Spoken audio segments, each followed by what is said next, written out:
अरे शर्माओ मत, हमारी होने वाली भाभी नाज, जिसके साथ मेरे रिश्ते की बात तय हुई थी। मैं तो ये समझता था कि अगर मैंने इस घर को छोड़ दिया तो आप तो बिल्कुल अकेली पड़ जाएंगी, मगर ये तो सिर्फ और सिर्फ मेरी गलत फहमी है। अगर आप इसी तरह से अपनी जिद पर कायम रही तो मैं ये घर छोड़कर हमेशा हमेशा के लिए चला जाऊंगा। माना कि कुदरत की मर्जी के बगैर कुछ नहीं हो सकता, लेकिन वजह वो लड़की बनी थी। क्या वो लड़की वासिफ को इस हालत में कबूल करने के लिए तैयार है? लेकिन मैं तैयार नहीं हूँ। इसलिए आपने वासिफ का रिश्ता उस बड़े घर की लड़की से कर दिया था, जो बाद में उन लोगों ने ही खत्म कर दिया।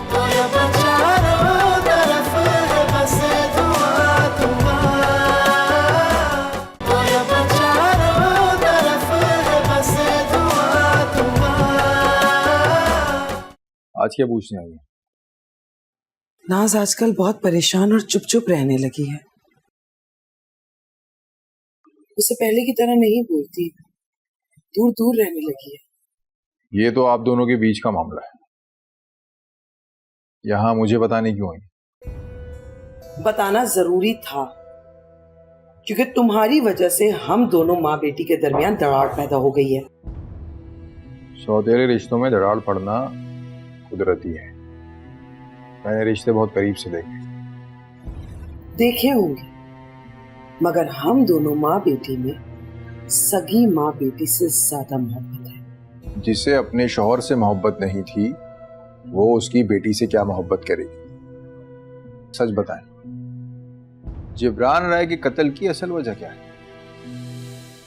बकवास कर रहे हो तुम। मैं अपने शौहर को कैसे कत्ल करवा सकती हूँ? झूठ है ये। आपका झूठ उस शख्स के सच पे भारी नहीं हो सकता जिसने जिंदगी में कभी मुझसे झूठ नहीं बोला। वो भी तुम्हारी तरह झूठा ही है।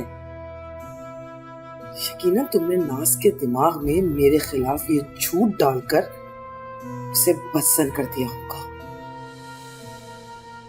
वो मुझे अपनी माँ के बजाय बाप का कातिल समझती होगी। मैंने तो बस इतना ही कहा था कि फराज तो जिब्रान राय के कत्ल में सिर्फ एक मोहरा है, असली प्लानिंग तो किसी और की है। तुम्हें क्या जरूरत थी उसे ये सब कुछ बताने की? आवाज नीची करके बात करें। अब मैं आपके हुक्म का गुलाम नहीं हूं, जा सकती हैं यहां से।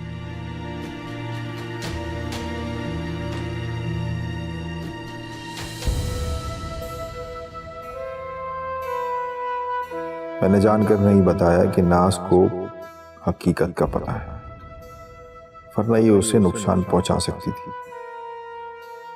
बड़ी बेरहम और जालिम औरत है।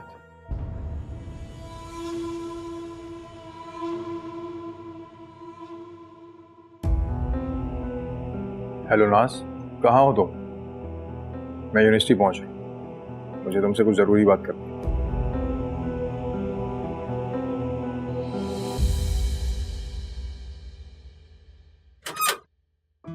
तुम इतने दिनों के बाद मेरे घर का रास्ता कैसे याद आ गया? जब घर के रहने वाले लोग याद आ जाएं, तो उस घर के रास्ते भी याद आ जाते हैं। आओ अंदर चल के बात। मैं अंदर नहीं आऊँ। क्यों? देखो, मैं तुम्हें अपने घर से निकलने के लिए नहीं कहूँ। लगता है तुम्हें बहुत दुख हुआ होगा ना, इसीलिए ताना मार रहे हो। मैं तुम्हारा ताना तो सह सकता हूँ, लेकिन तुम्हें ताना नहीं दे सकता। ये बताओ कैसे आना हुआ? तुमसे मिलने आई थी एक जरूरी बात करने। बोलो।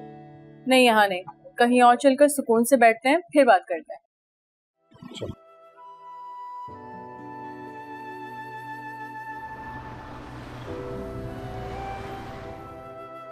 उस औरत ने तुम्हारे बाबा की हैसियत देखकर उनसे शादी की। जिब्रान राय के कत्ल की असली वजह उनकी जायदाद। तुम ये कहना चाह रहे हो कि मेरी मम्मी ने जायदाद के लालच में आके मेरे बाबा का कत्ल करवा दिया? मैं इस बात को मानने के लिए कतई तैयार नहीं। किसी ने मेरी मम्मी पर इल्जाम लगाया। उस औरत की वजह से मुझे तुम्हारी बड़ी फिक्र है, और तुम उसी को बेकसूर मानते हो। तुम खामखा तशवीश में मुब्तला हो गए।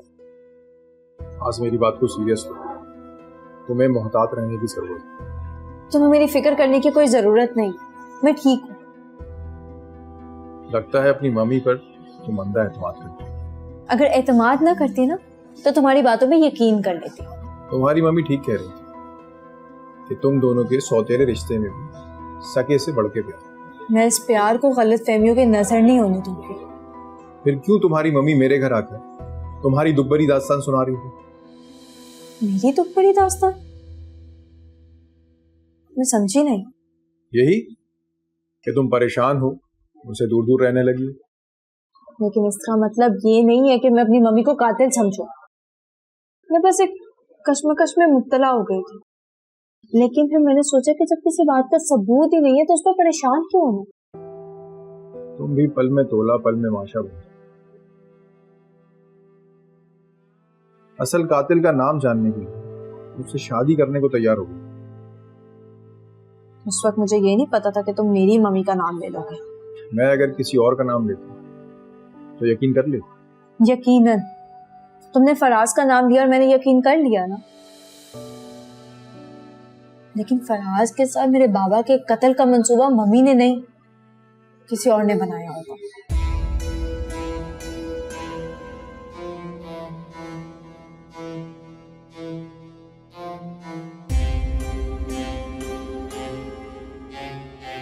मगर मैं डॉक्टर के पास क्यों जाऊं? मैं बिल्कुल ठीक हूँ।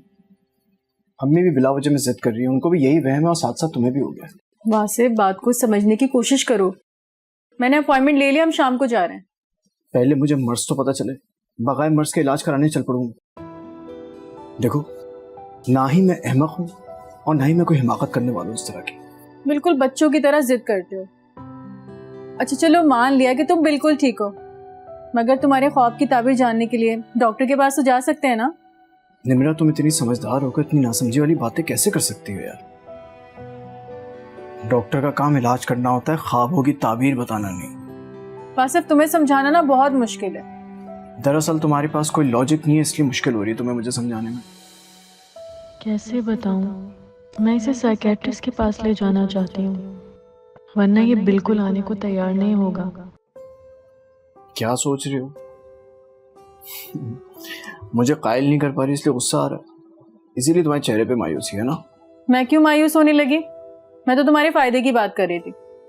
अगर तुम्हें नहीं चलना तो तुम्हारी मर्जी। देखो, बात मेरी फायदे की नहीं, तुम्हारी खुशी की है। अच्छा चलो ठीक है, मैं चलूंगा तुम्हारे साथ। ठीक है, हैप्पी, कुछ ऑर्डर कर लें? कर लेता है, अब तो कोई हर्ज नहीं है।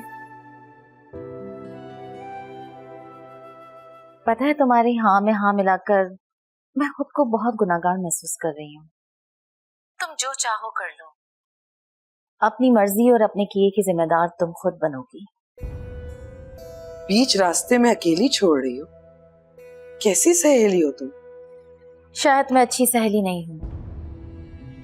तुम्हारी दोस्ती में मुझसे पहली बार गुनाह उस वक्त हुआ जब मैंने तुम्हें जिब्रान राय से शादी करने के लिए उकसाया था। हालांकि तुमने दौलत की लालच में ही शादी की थी। इतनी लंबी तमहीद बांधने के बजाय इतना बताओ कि अब ये नाज का क्या करना है? जो करना है करो, वो तुम्हारी बेटी है। नाज को मेरी बेटी कहकर मेरे सौतेले रिश्ते की तौहीन ना करो। नाज बहुत मासूम है, उसके लिए बुरा मत सोचो। अगर मैंने उसका बुरा नहीं सोचा ना, तो वो मेरे साथ बुरा करेगी। मुझे लगता है कि उसे मेरी हकीकत का पता चल गया है। वो जिंदा रही तो मैं जी नहीं पाऊंगी। मेरी मानो नाज के साथ मत बिगाड़ो, वरना नुकसान उठाओगी।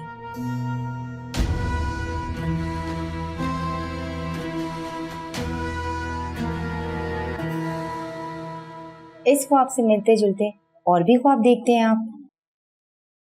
इस तरह का ख्वाब तो मैंने पहली बार देखा है, आज से पहले कभी नहीं देखा। अच्छा ये बताओ, ख्वाब में जिस मकाम पर हादसा हुआ है, वो मकाम, वो जगह तुमने हकीकत में कभी देखी है? जी हाँ, मैं इस तरह की जगह पे अक्सर आता जाता रहा हूँ। ठीक है, आप थोड़ी देर के लिए बाहर तशरीफ ले जाइए, मुझे इनसे कुछ जरूरी बात करनी है। जी।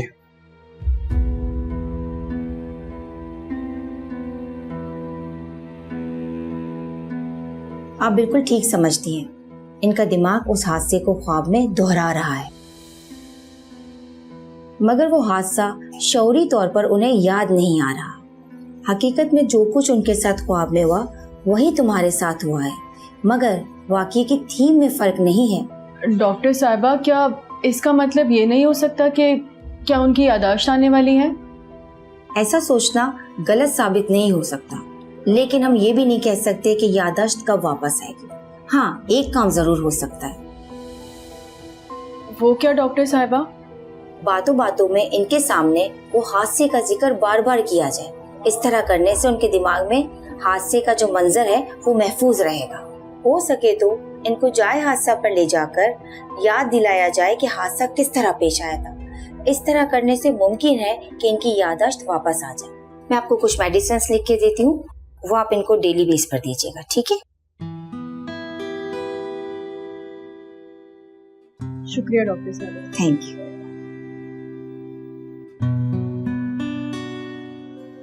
मम्मी, आपको पता है कि आखिर पापा को किसने मारा?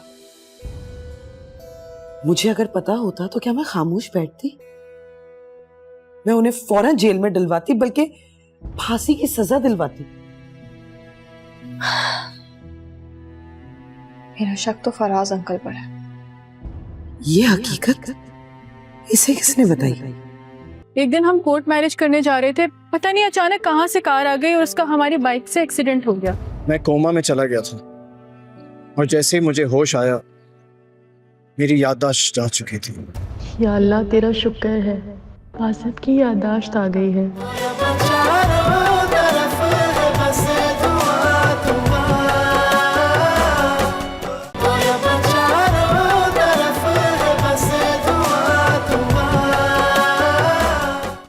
एक तो मुझे ये बात समझ नहीं आती कि तुम अपने बेटे को ढूंढने के लिए यहाँ क्यों चली आती हो? क्योंकि वासिफ और निम्रा को मैंने साथ जाते देखा है। निम्रा वासिफ को लेने आ रही थी और वासिफ उसको घर के बाहर मिल गया, वो लेके चली गई। हाँ, तुम्हारा बच्चा तो बहुत छोटा सा काका है कि कोई भी उसको कहेगा कहीं भी जाने को तो वो निकल पड़ेंगे। तुम्हारी बेटी की वजह से ना मेरा बेटा होश खो बैठा है। वो उसकी किसी बात को इनकार नहीं करता। इसका मतलब तो ये हुआ कि उन दोनों की तो माशाल्लाह से आपस में बहुत बनती है। तो एक काम करते हैं, उनकी शादी करवा देते हैं। मैं यहाँ अपने बेटे को ढूंढने आई हूँ, रिश्ता जोड़ने नहीं आई। तो फिर मेरे सामने क्यों बैठी हो? जाओ, मेरा घर खुला पड़ा है, ढूंढ लो अच्छे तरीके से, मिल जाए तो अपने साथ ले जाना। मुझे लगता है तुम्हारी बेटी मेरे बेटे को अपने साथ कोर्ट लेकर गई होगी, कोर्ट मैरिज करने के लिए। तो एक काम करो, कोर्ट चली जाओ, वहां जाके भी तसल्ली कर लो। वैसे बहुत ही अजीब माँ हो, तुम्हें अपनी बेटी की जरा भी फिक्र नहीं? फिक्र मैं भी करती हूँ, समझी, लेकिन तुम्हारी तरह वसवसों का शिकार नहीं रहती। जब इतना आजाद ख्याल बना दिया उसे, तो फिर फिक्र करने की क्या जरूरत है? मेरी बेटी मेरा फख्र है और मैं उस पर आंख बंद करके भरोसा करती हूँ। मेरा मशवरा है, तुम भी अपने बेटे पर भरोसा करना शुरू कर दो।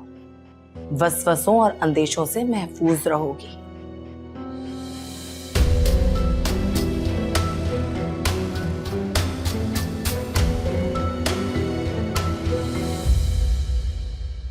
अगर नाज ने ये जाहिर होने दिया कि वो मेरे बारे में सब जानती है, तो मैं उसे जहर देकर मार दूंगी।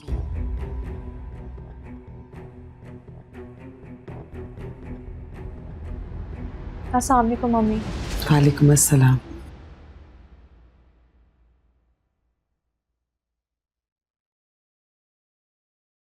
मैं तुमसे बहुत नाराज हूँ। अब मैं इस नाराजगी की वजह जान सकती हूँ? उससे दूर दूर रहने लगी थी, चुप चुप रहती थी। नौरीन ने बताया बगैर नाश्ता किए यूनिवर्सिटी जाती थी। ऐसा क्या हो गया था, मेरी बेटी पास होकर भी उससे दूर थी? सॉरी मम्मी, बस मैं किसी गलत फहमी में मुब्तला हो गई थी। कैसे गलत फहमी? छोड़े ना मम्मी, बस अब गलत फहमी दूर हो गई है। अच्छा हुआ जो गलत फहमी दूर हो गई, वरना तुम हमेशा के लिए दूर चली जाती। कौन है वो नामुराद? जिसने मेरी बेटी को मुझसे दूर करने के लिए गलतफहमी पैदा की। मम्मी अब जब गलतफहमी दूर हो गई है तो इस बात का क्यों तस्करा करना है? अब मुझे ये बताएं कि आप मुझसे नाराज तो नहीं है ना? आप पगली, मैं तुमसे कैसे नाराज हो सकती हूँ? तुम्हारे अलावा मेरा है ही कौन? तुम्हें देखकर जीती हूं। तुम्हारी सूरत में मुझे मेरा जिब्रान नजर आता है। सालिमों ने मुझसे मेरी सारी खुशियां छीन ली। मम्मी, आपको पता है कि आखिर पापा को किसने मारा? मुझे अगर पता होता तो क्या मैं खामोश बैठती? मैं उन्हें फौरन जेल में डलवाती, बल्कि फांसी की सजा दिलवाती। मेरा शक तो फराज अंकल पर है। ये हकीकत इसे किसने बताई? नहीं नहीं बेटा, फराज ऐसा नहीं कर सकते। तुम्हारे बाबा से फराज की बहुत गहरी दोस्ती थी। आइंदा ऐसा उनके बारे में कभी मत सोचना। सॉरी मम्मी, लेकिन जिसने भी मेरे बाबा को कत्ल करवाया वो कुदरत की गिरफ्त से नहीं बच सकता। मैं रूम में जाना।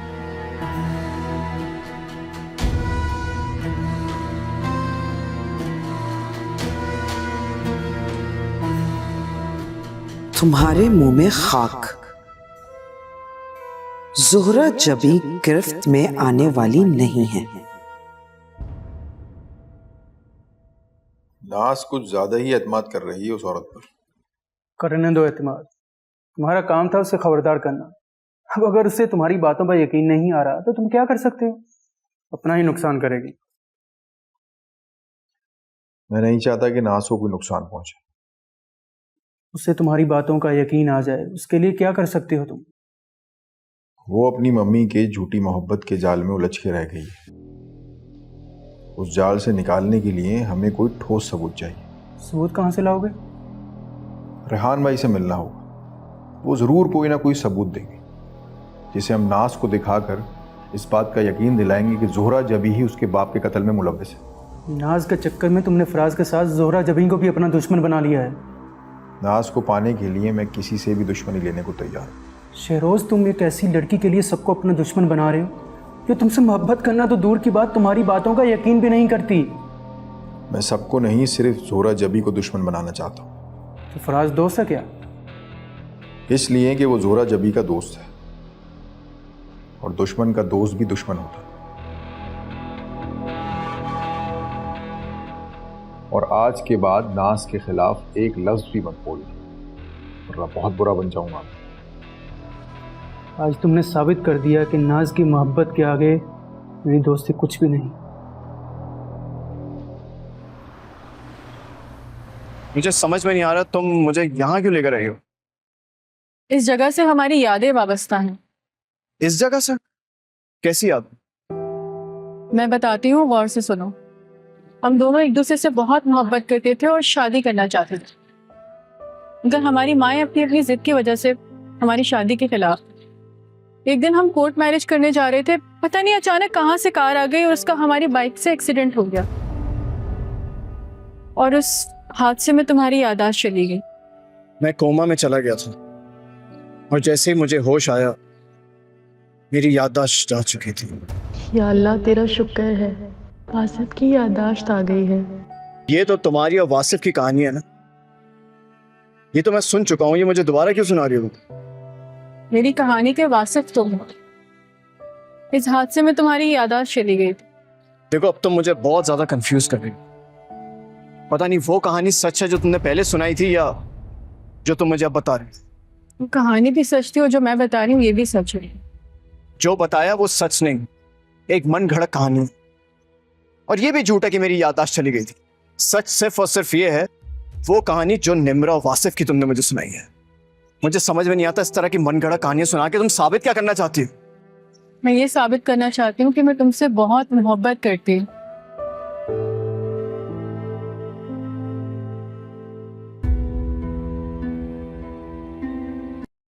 क्या आप और हुमैरा आंटी मेरे और निम्रा की शादी के खिलाफ तो क्या? जब मैं बोल रही हूँ कि वो लड़की झूठी है, फिर भी सवाल पे सवाल किए जा रहे हो। अम्मी तो फिर क्यों पहली मुलाकात में मुझे निम्रा से अपनायत सी महसूस होने लगी? ऐसा लगा कि जैसे हम पहले भी कभी मिल चुके हैं। इसका मतलब तो ये हुआ कि हम पहले से एक दूसरे को जानते हैं। जिस जमीन पर आपका और मेरे मरहूम शौहर का तनाजा चल रहा था, वो मैंने आपको वापस कर दी, और वो रकम जो उस जमीन के मद में अदा हुई थी, मैंने आपसे वो भी वापस नहीं ली। जरा जबी साहिबा, वो जिब्रान राय के कत्ल में आपकी मावनत करने का मेरा मुआवजा था।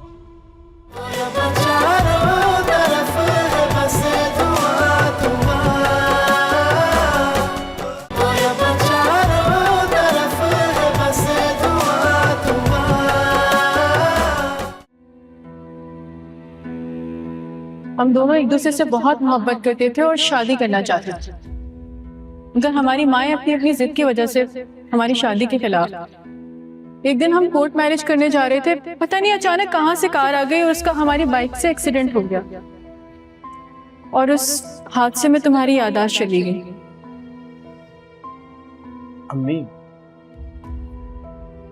अम्मी क्या वाकई मेरी याददाश्त चली गई है? ये किसने बताया तुम्हें? किसी ने भी बताया? क्या ये सच है? बताया तो था, पर तुमने मेरी बात का यकीन नहीं किया। आज किसके कहने पर यकीन आ गया? निम्रा बता रही थी। अब तो ना चाहते हुए भी यकीन कर लोगे। निम्रा ने जो बताया है। इसका मतलब ये है, निम्रा जो कह रही थी वो कोई मन गढ़ंत कहानी नहीं थी। तो क्या ये भी सच है, हम दोनों एक दूसरे से मोहब्बत और शादी करने वाले थे? ये 100% झूठ है। सिर्फ ये सच है कि तुम्हारी याददाश्त चली गई। इसके अलावा जो भी बताया ना, सब झूठ है। इसीलिए मैं कहती हूँ वो लड़की झूठी है। आज तुमसे उसने एक और झूठ बोला है। फिर मेरी याददाश्त कैसे चली गई? निम्रा ने क्या बताया? वो तो बता रही थी कि एक रोड एक्सीडेंट में मेरे सर पर गहरी चोट लगने की वजह से मेरी याददाश्त चली गई। ऐसा नहीं है, वो गलत कह रही थी। तो सच क्या है? देखो बेटा, तुम एक दिन अपने मामू के घर की सीढ़ियां उतर रहे थे, पैर फिसलने से तुम्हारे सर पर चोट आई और तुम बेहोश हो गए। जब तुम होश में आए तो अपनी याददाश्त खो चुके थे। क्या आप और हुमैरा आंटी मेरे और निम्रा की शादी के खिलाफ तो क्या? जब मैं बोल रही हूँ कि वो लड़की झूठी है, फिर भी सवाल पे सवाल किए जा रहे हो। अम्मी तो फिर क्यों पहली मुलाकात में मुझे निम्रा से अपनायत सी महसूस होने लगी? ऐसा लगा कि जैसे हम पहले भी कभी मिल चुके हैं। इसका मतलब तो ये हुआ कि हम पहले से एक दूसरे को जानते हैं। वो ड्रामेबाज लड़की है, अपने नाटक से किसी को भी धोखा दे सकती है, जैसे कि तुम्हें दे रही है।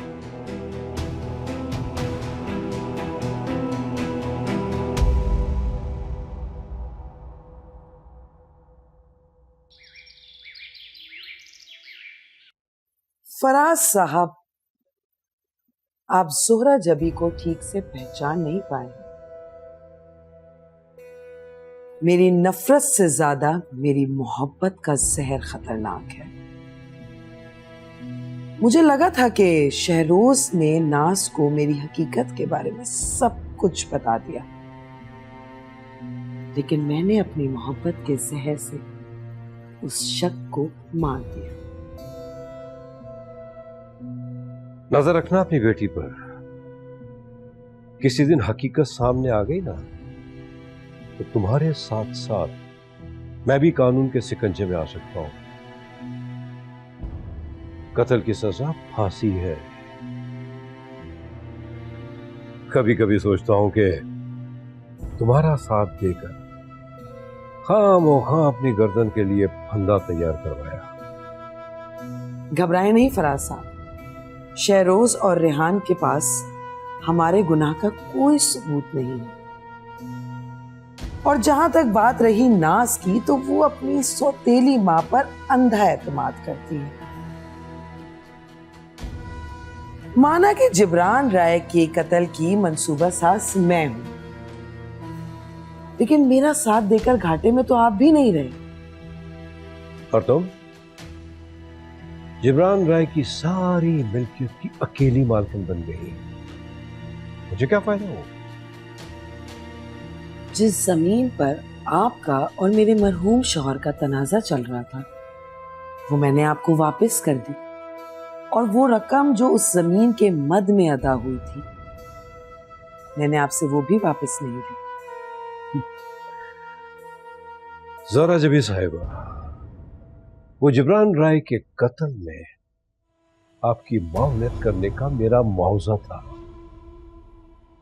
मगर आप तो राजकुमारी बन गई। रानी तो मैं तब बनूंगी जब शहजादी रुखसत होगी। घर से या इस दुनिया से? दुनिया से रुखसत हुई तो सबको मुझ पर शक हो जाएगा। कोई लड़का देखा? हाँ, एक लड़का है मेरी नजर में।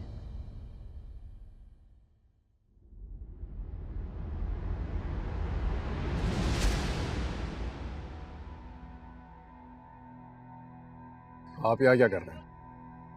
तुमसे मतलब? मैं इस घर का होने वाला दामाद हूँ और आप मुझसे पूछ रहे हैं कि तुमसे मतलब। आपको बात समझाई थी ना एक दफा, में समझ नहीं आती क्या? उस रेहान के बलबूते पर कुछ ज्यादा नहीं उछल? रेहान नहीं, रेहान भाई बोल।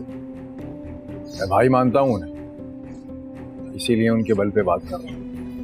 आपकी तरह नहीं जो एक औरत के पल्लू के पीछे छुपकर जिब्रान राय पे वार करे। आखिरी बार समझा रहा हूँ, समझना, वरना आपके बेटे की तरह लंदन का नहीं दुनिया से जाने का टिकट काट दूंगा आपका।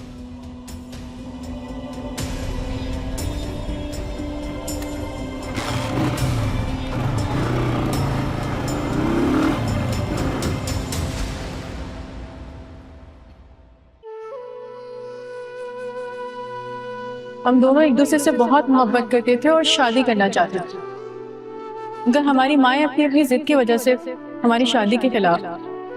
एक दिन हम कोर्ट मैरिज करने जा रहे थे, पता नहीं अचानक कहाँ से कार आ गई और उसका हमारी बाइक से एक्सीडेंट हो गया, और उस हादसे में तुम्हारी याददाश्त चली गई। निम्रा कभी झूठ नहीं बोलती, उसका कहा सच होगा। फिर मुझे कुछ याद क्यों नहीं आ रहा? जानी भाई, मैं अपने साथियों के साथ सक्कर शहर पहुंच गया हूँ। खबर बिल्कुल पक्की है, फिरोज काफी दिन इसी शहर में रहा है और काफी लोगों ने इसे देखा भी है। मैंने बंदों को लगा दिया है फिरोज को ढूंढने के लिए। ओके भाई।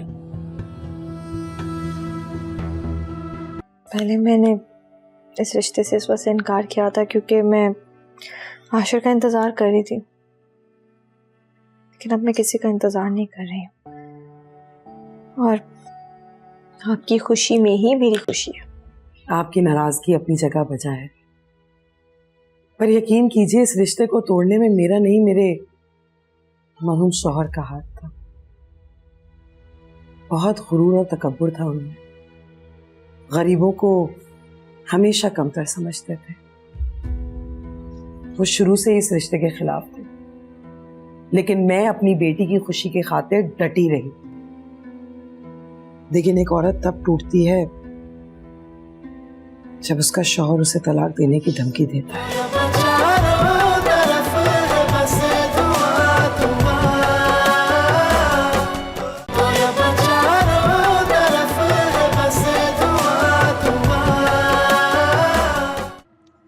सबूत किस लिए चाहिए?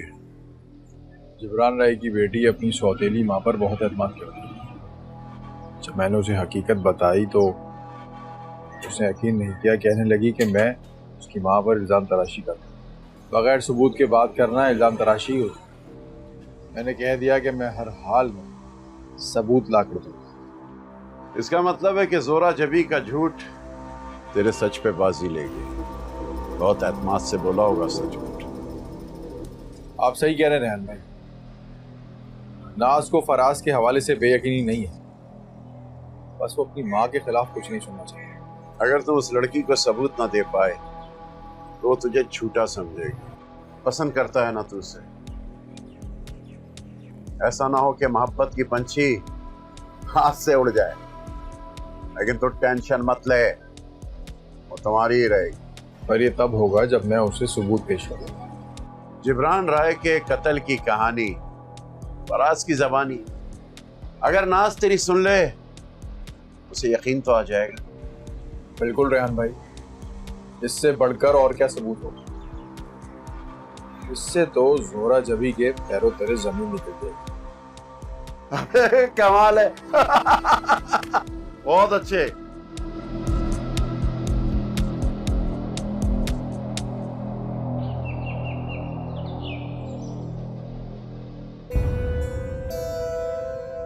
नाज को अपनी ममता के शीशे में उतार कर मेरा आधा काम तो हो गया।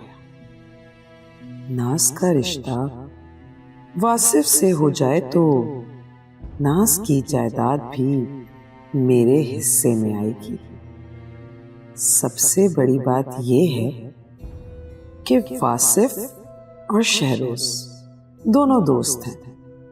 नाज को पाने के लिए दोनों एक दूसरे के दुश्मन बन जाएंगे।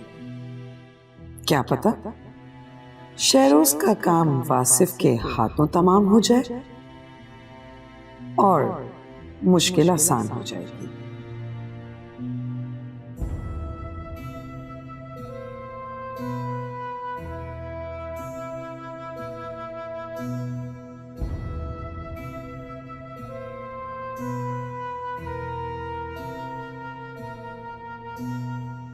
क्या सोच रही है मम्मी? तुम कब आई? जब मेरी मम्मी किसी गहरी सोच में थी। बस कुछ नहीं, तुम्हारे बाबा की कोई बात याद आ गई थी। क्या बात याद आ गई थी? मुझे भी तो बताएं। नहीं छोड़ो, फिर कभी। अच्छा मुझे बताओ, तुमने उस लड़के के बारे में क्या सोचा? मम्मी, आपकी खुशी में ही मेरी खुशी है। नहीं बेटे, तुम्हारे इंतखाब ही मेरी पसंद है। मम्मी, पहले मैंने इस रिश्ते से इस वजह से इनकार किया था क्योंकि मैं आशिर का इंतज़ार कर रही थी, लेकिन अब मैं किसी का इंतज़ार नहीं कर रही हूँ और आपकी खुशी में ही मेरी खुशी है। मेरा प्यारा बच्चा। ये बताएं, क्या सोच रही थी? तुम बताओ, पढ़ाई कैसी चल रही है?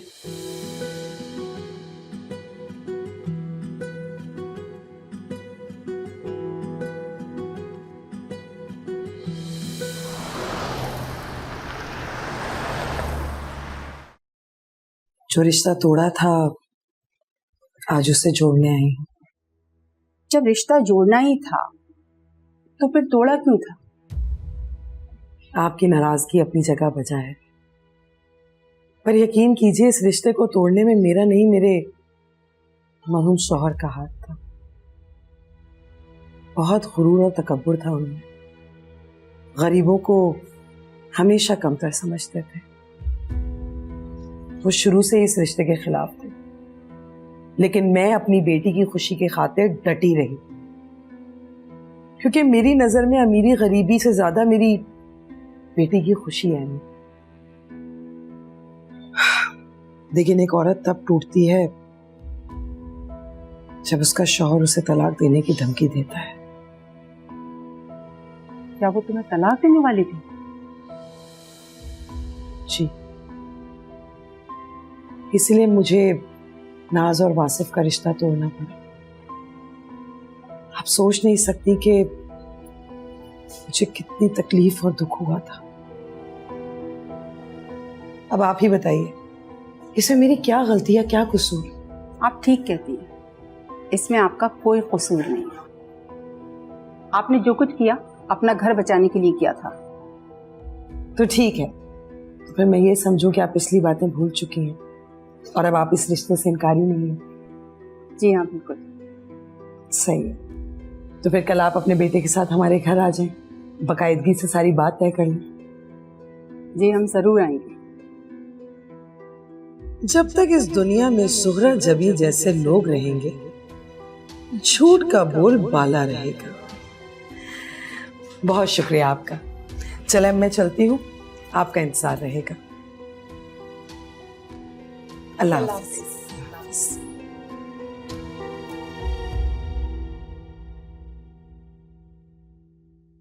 आज कुदरत फिर मेरा साथ दे रही है,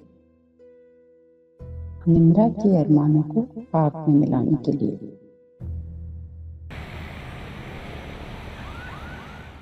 नास की माँ यहाँ क्यों आई थी? नाज तुम्हें अब तक याद है? चलो ये तो बहुत अच्छी बात है। उनको यहाँ नहीं आना चाहिए था। मैं बहुत अच्छी तरह से समझता हूँ किस लिए आई थी वो यहाँ। मैं भी यहाँ आने का मकसद उन्हें देखकर समझ गई थी। मैंने भी हाँ कर दी, ये जानते हुए कि मैं इस रिश्ते से इनकार कर दूंगा। देखो बेटा, नाज निम्रा से बहुत अच्छी है, तुम्हारा इनकार बिला जवाज है।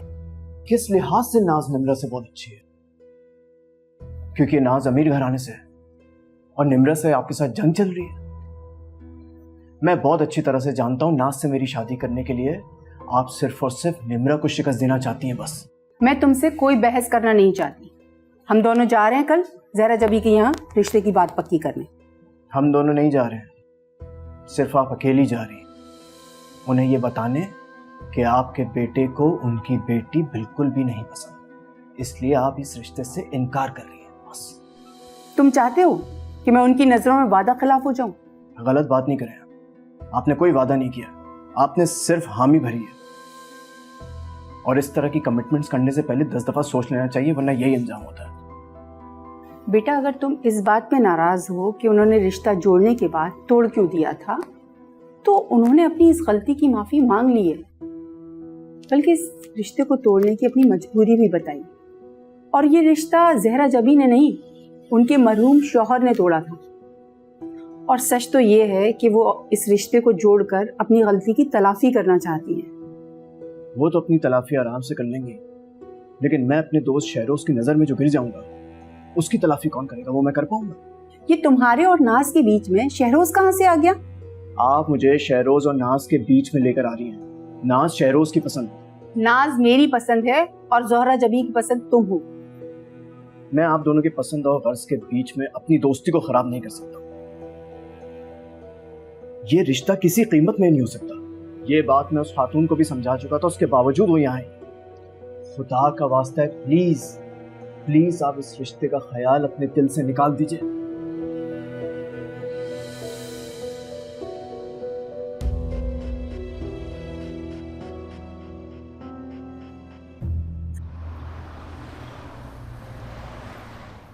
सही, यहाँ मिलते हैं। Okay okay.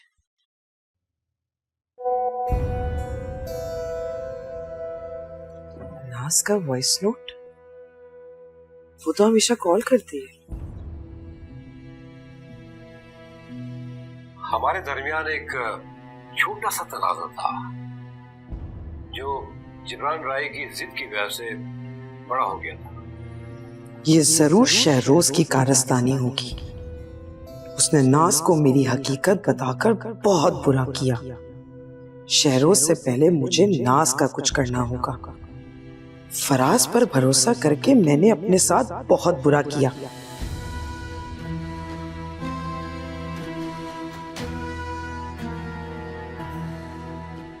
जो राज में नाज से छुपा रही थी, वो आज उसे पता चल गया। मेरी झूठी ममता का भांडा फूट गया।